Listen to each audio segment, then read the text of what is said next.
According to the Noble Qur'an, when the moral fabric of a society is being torn apart, that community passes through the phase of corruption and will be in desperate need of reformation. Respected viewers, brothers and sisters in Islam, Assalamu alaikum wa rahmatullahi wa barakatuh. Welcome to the second night of Live from Karbala with me, your host Ahmed Ali. For the dear viewers who didn't get the chance to view yesterday's episode, yesterday we talked about how Imam Hussein, through his selfless sacrifice, revived the religion of Islam and the principles of Islam. And we do apologize for the delay in our live show due to the broadcast for another lecture. So we do apologize for that. And we do apologize for the interference with the noise from the outside, because the lovers of Imam Hussein alayhi salam are here in Karbala from thousands and thousands of miles away, come to Karbala to commemorate the tragic martyrdom of our beloved third Imam, Imam Al-Hussein alayhi salam. But if we want to examine the 88th verse found in the 11th Quranic chapter, Prophet Shu'aib alayhi salam, when he addresses his community or his nation, he says to them, I desire nothing but reform so far that I am able. With no one other than God is the direction of my affairs to the right destination. On Him I rely and to Him I return. It is in that spirit that we, the lovers of Ahlul Bayt, the Shia of Ali ibn Talib alayhi salam, it is in that spirit that we should always keep the idea and the message of Imam Hussein alayhi salam. If we wanted to look at the life of Imam Hussein alayhi salam, and when he was looking forward to leaving Medina, when they asked him, they said, what was the purpose of you leaving your hometown? He said to them that إنما خرجت لطلب الإصلاح في أمة جدي. We mentioned that in yesterday's episode, and we promised to talk about it today. إنما خرجت لطلب الإصلاح في أمة جدي. I left seeking reformation, seeking to reform the nation of my grandfather, Prophet Muhammad sallallahu alaihi wasallam. I would like to narrate a portion of the announcement that Imam Hussein alayhi salam said to the Muslim nation. He said, I am not taking up arms in order to create joy or be delighted over what I possess. I am not making mischief nor exercising oppression, but I am fighting to defend the sole goal of seeking to reform the Ummah of my grandfather, the Prophet of Allah. I want to enjoin good and forbid evil and guide the affairs of the people of my grandfather, as my grandfather did and as my father Ali ibn Talib alayhi salam as they both did. So the sole goal of Imam Hussein alayhi salam was to reform. And how eloquently, if we want to look at all of this, how eloquently said by Imam Hussein alayhi salam, that the way that he wants to reform the Islamic community, the Islamic nation of his grandfather, is through enjoining good and forbidding evil. If we ponder upon this, what is it meant by Imam Hussein alayhi salam when he wants to say to enjoin good and forbid evil? The Muslim community, as we talked about it yesterday, the society and the government that ruled the Muslim community and the Muslim society was so corrupt that people were being deviated to the point of when my brother Hussein said yesterday, he narrated Al-Mas'udi, according to a historian, a very well-known historian, he says that drinking was public. Musical instruments were being used and bought and sold publicly. So we do see that Imam Hussein alayhi salam, when he left seeking reformation to the Ummah of his grandfather, every action, if we looked at these 2 months, Muharram and Safar, it's an opportunity. Muharram is like that type of month where we get to reflect. Like Ramadan, it's a discipline. Ramadan is discipline to remind us of the poor individuals who do not have anything to eat, they don't have anything on their plate, or to remind us of the hunger and thirst on the Day of Judgment. Similar with Muharram. Muharram is that the call of reminder that reminds us of the sacrifices that occurred during this holy month and the oppressions that happened in the month of Safar.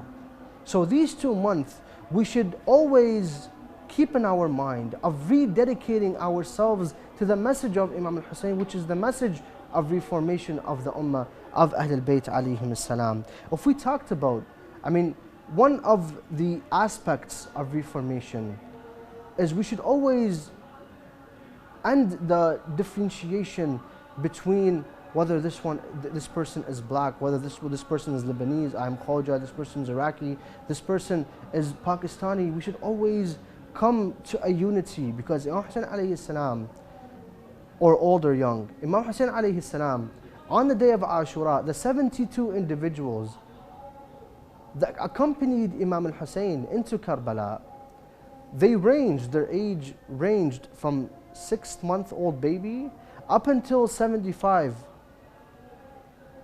So we do find that all the ages are within the soldiers of Imam Hussein alayhi salam. If we want to look at the races, we find that they were black and they were white, and Imam Hussein alayhi salam being from the Arabian Peninsula. And if we want to look at religions, well, we can look at Wahab, who was a Christian man who converted to Islam on the hands of Imam Hussein alayhi salam. So we do find, but another aspect of reformation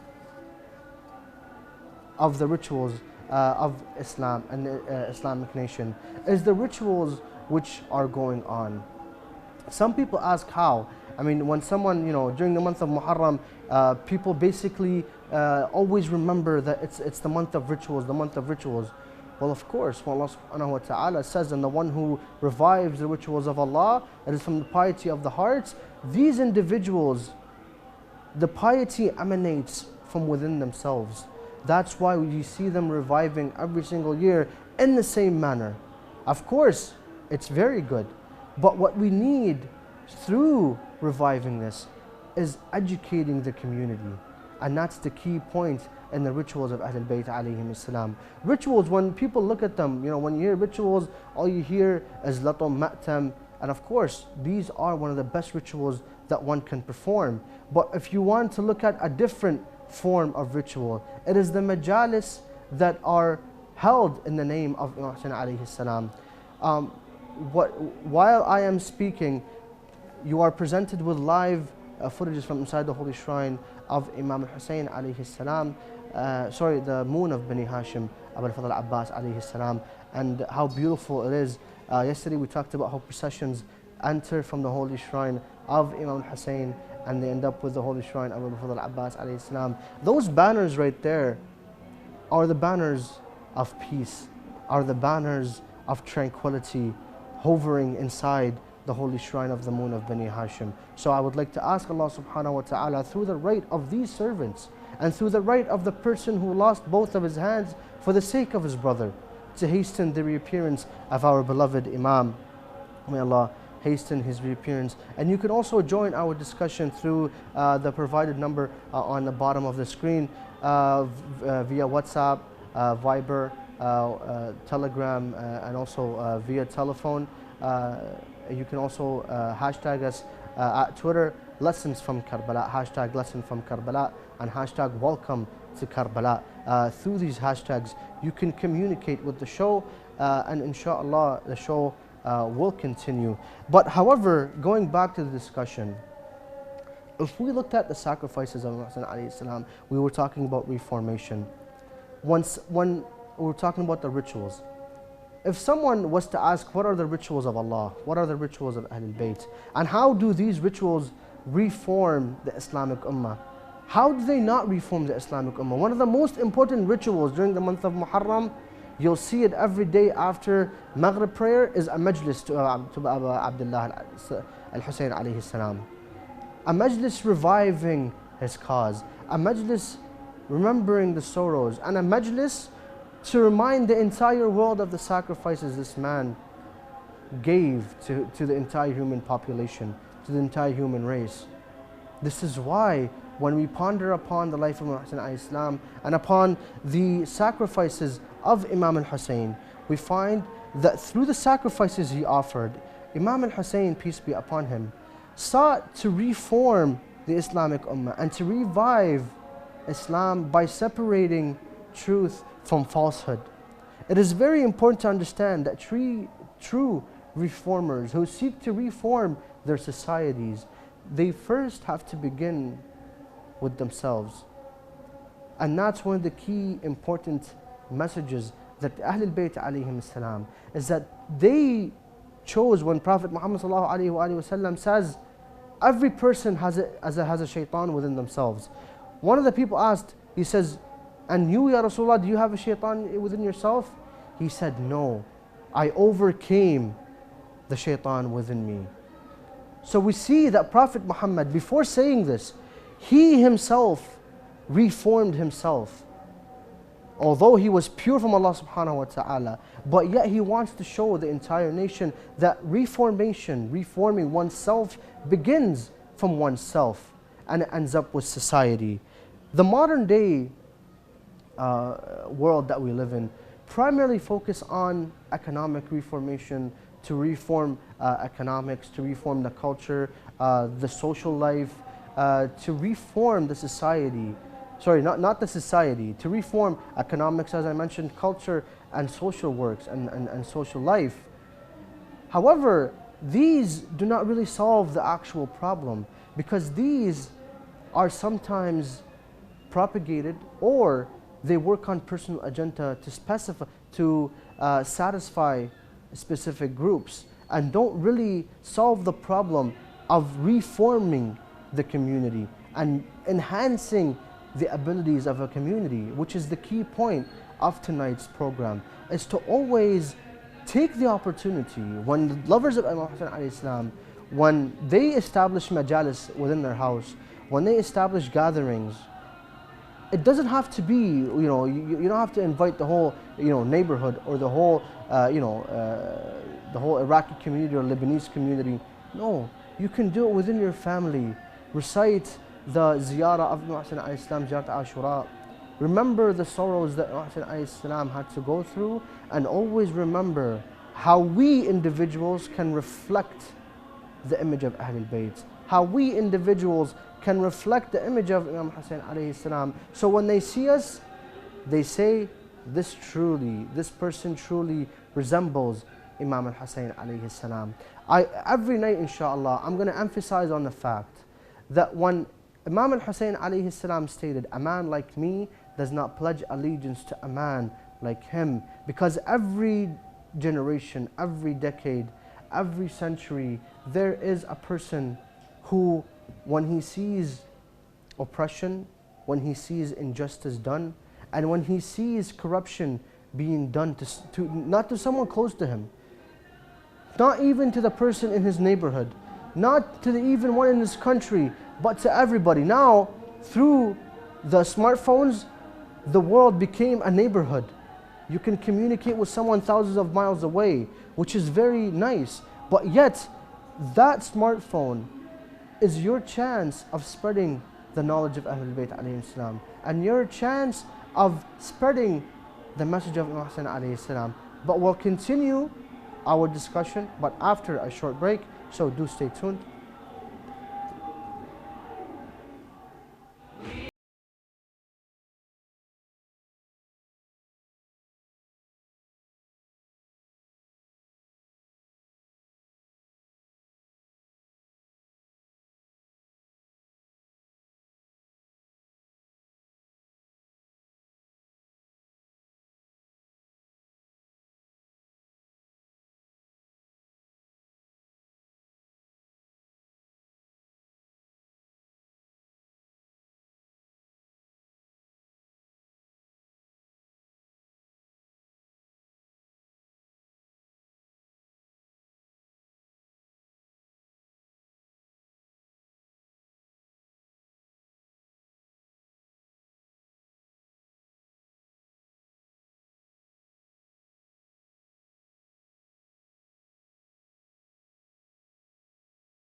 And the lovers of Ahlul Bayt, despite their age, a person had his son on his shoulders and his son was leaning in to touch the tomb of Imam Hussein alayhi salam. That's really emotional.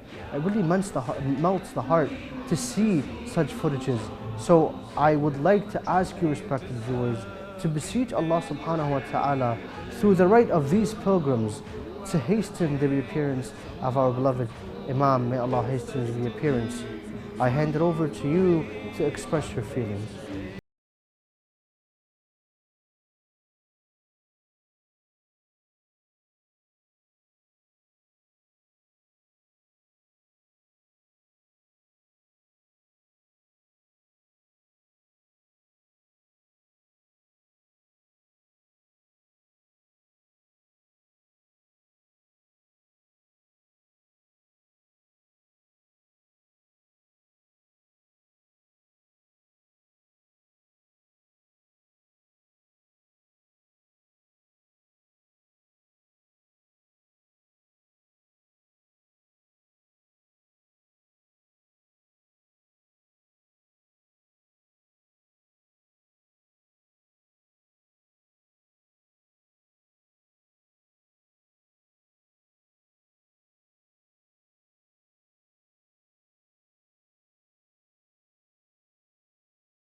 Respected viewers, brothers and sisters, once again, Assalamu alaikum wa rahmatullahi wa barakatuh. The lovers of Ahlul Bayt alayhim salam, it's actually very emotional to express the feelings of what's going on right now, but it's very beautiful how they lament over Imam Hussein alayhi salam in their very unique way, beating the chest, beating their heads, because on the 10th of Muharram, the children of Ahlul Bayt and the women, this was their action.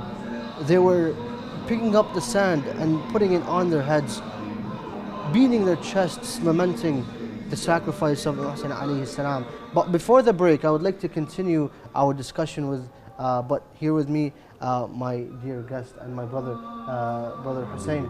Welcome. Thank you very much. Allah khalikum, inshallah. But before the break, Hussein, I was talking about how Imam Hussein alayhi salam, through his sacrifice and the motive, if it's safe to say, the motive of Imam Hussein when he left Medina was to seek reformation to his Ummah. How would you comment on that? I think that's exactly what he did, based on what he said. As in, what we go on is based on what the Ahlul Bayt said. Yes. So him saying that I have taken a stand not out of arrogance or pride, neither out of mischief or injustice, and I have the speech that he gave. Yes. This tells us why he went out. We can't turn around and say he came out for another reason. So yeah, you're very right in saying that that is exactly what Imam Hussein left from Medina to Karbala. Yes. If we can get inserts from the Holy Shrine, and we'll come back to you very shortly, because the noise is coming over our noise due to the loud noise. Actually, they just calmed down. But alhamdulillah, we can continue the discussion now. I think they're just giving jawab, so it will. They are. Yeah. So they're going to give us about 30 to 45 seconds. But yes, before the break, we talked about reformation, and the key of Imam Hussein alayhi salam was to not reform Islam. Definitely not. Was to reform the Muslims themselves. Of course. Because really, his message wasn't to reform Islam, and his message wasn't for, the first century Islam. It was for after 1400 years. He's gonna have lovers like the people outside right now. He's gonna have lovers when people establish channels in his name to always remember his cause. Remember the cause of Ahlul Bayt and Hussein alayhi salam. So that's one of the key points that Hussein alayhi salam wanted to express through his sacrifice, and that's very beautiful. But I would like you to comment on the fact that when Imam Hussein alayhi salam sacrificed, how would you think? I mean, did he want to reform Islam? Was there something wrong with Islam, or was there something wrong with the Muslims themselves? Islam is a religion from Allah. So there can't be anything wrong with Islam. If we're saying something wrong with Islam, that's a form of kufr. There's nothing wrong with Islam. Islam is a perfect religion. But the Ummah, the way people have interpreted Islam is wrong. The way people are using Islam for their own benefit is wrong. I agree with you when you say this. Now it's our duty to reform the Ummah and reform how people are using Islam. Yes. Not Islam itself. Because that will be a form of kufr if we say this. Would it be? It would be, because Islam is a perfect religion from Allah subhanahu wa ta'ala. Well, the idea is, because now people are advising the Muslims. If you go on social media, on the news agencies, you'll find people saying that Muslims need to reform their religion.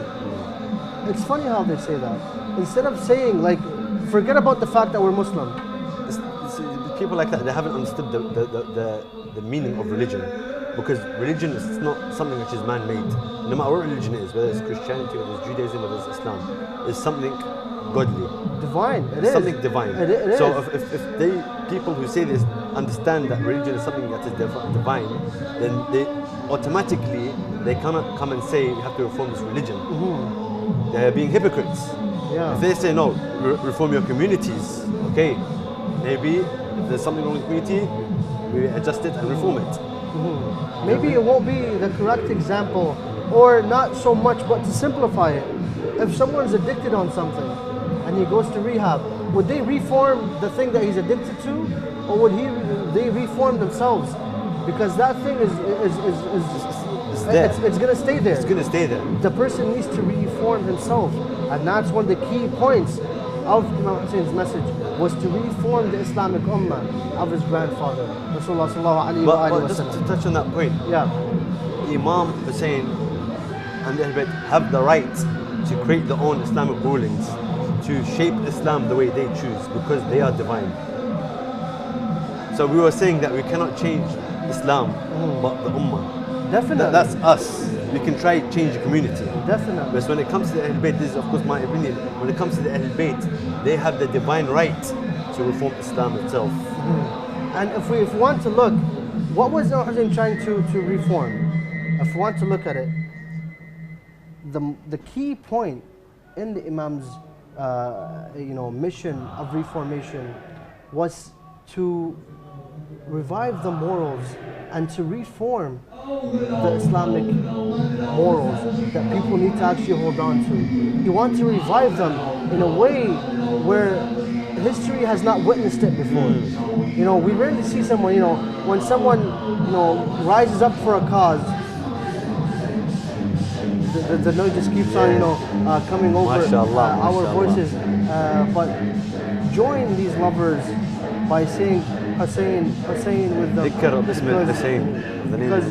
what they're doing is calling the name of one of the holiest individuals who was martyred in this land brutally. I mean, I cannot express it more. It's amazing. It's amazing.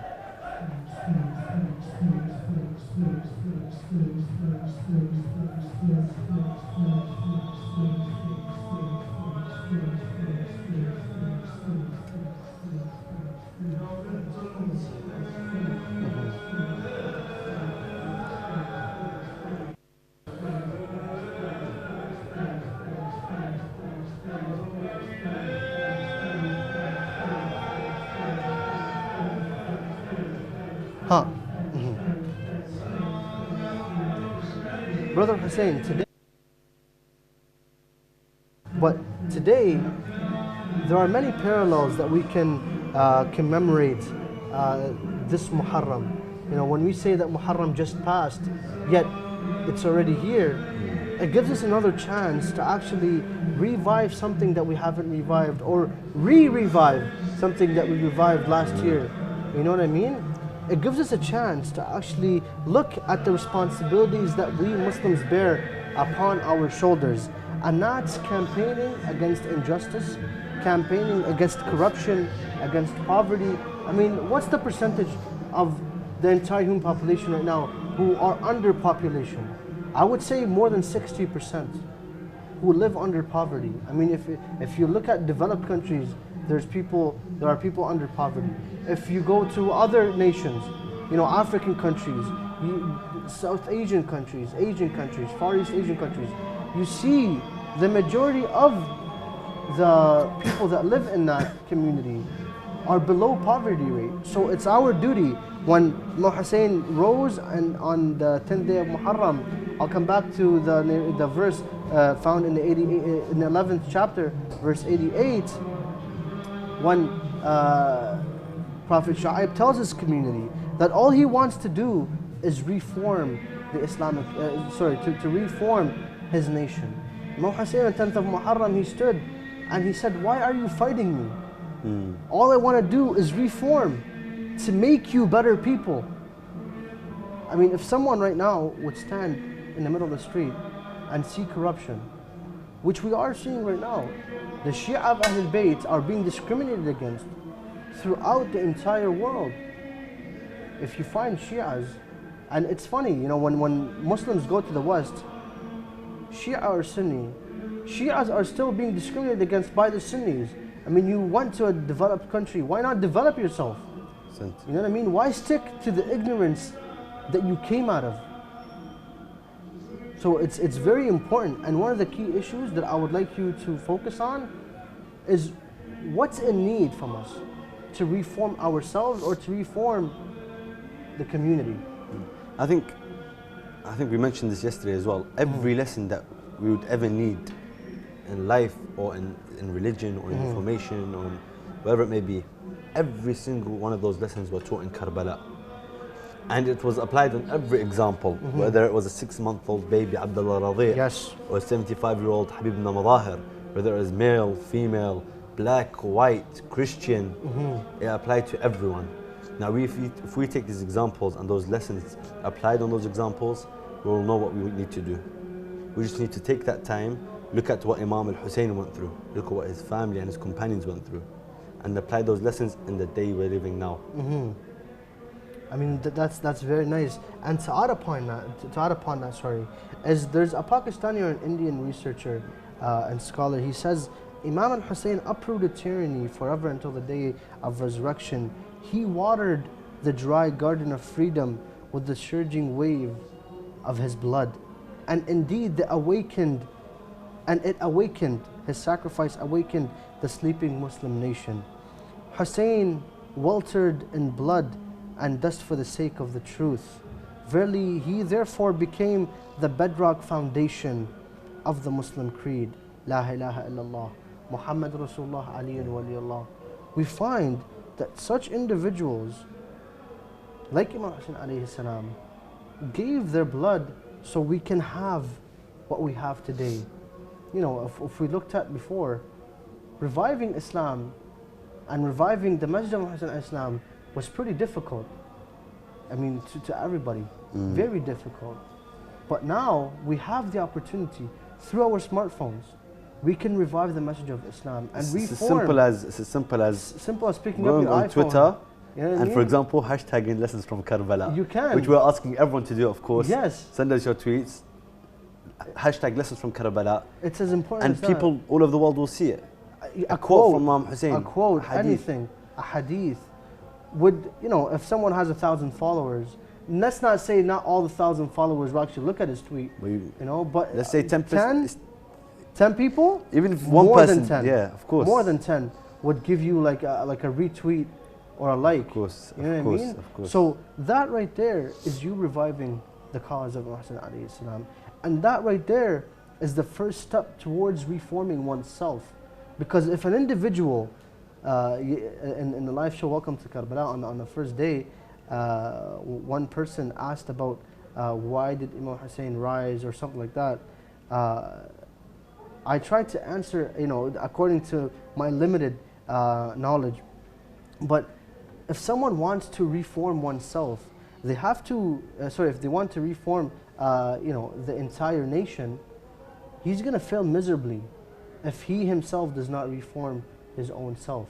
And, you know, in the West, we have approximately 4 minutes, I believe, but we'll be quick. In the West, what's most important in the majalis, in the centers, you know, we witnessed it on first hand, no one has to tell us. Of course. When we do go into the centers, which are, they are amazing at what they do, but the people that are going in, there's small groups that are gathered around.